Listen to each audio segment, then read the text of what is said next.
మన ప్రభువును ప్రియరక్షకుడునైన యేసుక్రీస్తు శక్తిగల నామములో మీ అందరికీ శుభములు.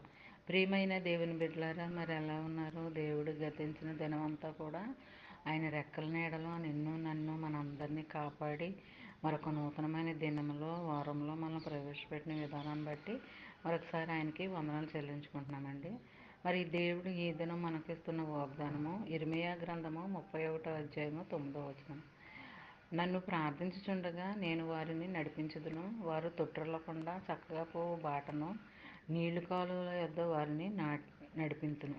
ప్రియమైన దేవుని బిడ్డలారా, మరి ఆదరణకరమైన మాటలు ఏంటంటే, మనము ఆయనకి ప్రార్థన చేసినప్పుడు మనల్ని తొట్టిల్లు పోకుండా కాపాడుతాడంటండి, మన అడుగులు స్థిరపరుస్తాడంటే, మన పాదాలను స్థిరపరుస్తాడంటండి, చక్కగా మార్గాన్ని మనకు స్థిరపరుస్తాడంటండి. మరి నీళ్లు ప్రవాహం జలముల యొద్ద నుంచి మనల్ని నడిపిస్తానని మాట ఇస్తున్నాడండి. ఇలాంటి ఆదరణకరమైన వాగ్దానాలు రేయి మొదటి జవన చదువుకుంటే అండి ఆ దినమంతా మనకు ఎంతో మేలుకరంగా ఉంటుందండి. మరి నువ్వే కదండి, నీ కుటుంబ సభ్యులందరూ కూడా దీవించబడతారు. దేవుని యొక్క ఆశీర్వాదాలు మనం పొందుకోగలము.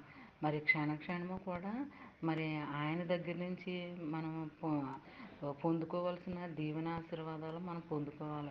మరి క్షణము కూడా దేవుడు నేను కాపాడుతున్నాడంటే అది దేవుని యొక్క ఉచితమైన కృప అని నువ్వు నమ్మాలి, విశ్వసించాలండి. మరి వాగ్దానాలు, వాక్యాలు, బైబిల్ భాగాలు ఇవన్నీ కూడా రేయి మొదటి జామున లేసి మనం మరి దేవునికి ఇవ్వాల్సిన సమయంలో మనము ఇవి చదువుకుంటూ ధ్యానించుకుంటూ ఉంటే ఆ దినమంతా నీకు ఎంతో మరి ప్రశాంతంగా ఉంటుందండి. జీవితంలో నువ్వు చేసే ప్రతి పనిలోనూ మనశ్శాంతిగాను, హ్యాపీగాను, సంతోషంగా ఉండగలుగుతావండి.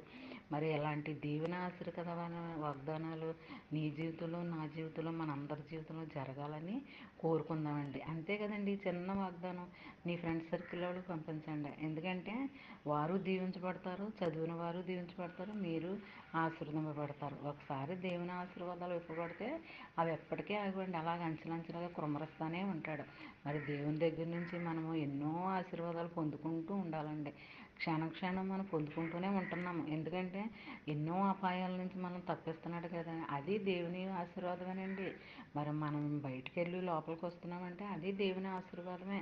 ఎంతోమంది బిడ్డలు మరి బయటికి వెళ్ళి లోపలికి రాకుండా ఉన్న వాళ్ళు ఎంతోమంది ఉన్నారు. కానీ దేవుని ప్రణాళికలో నువ్వు నేను మనందరము కూడా ఈ దినాన్ని చూడటానికి దేవుడు కృప చూపించాడండి మనందరికీ కూడా.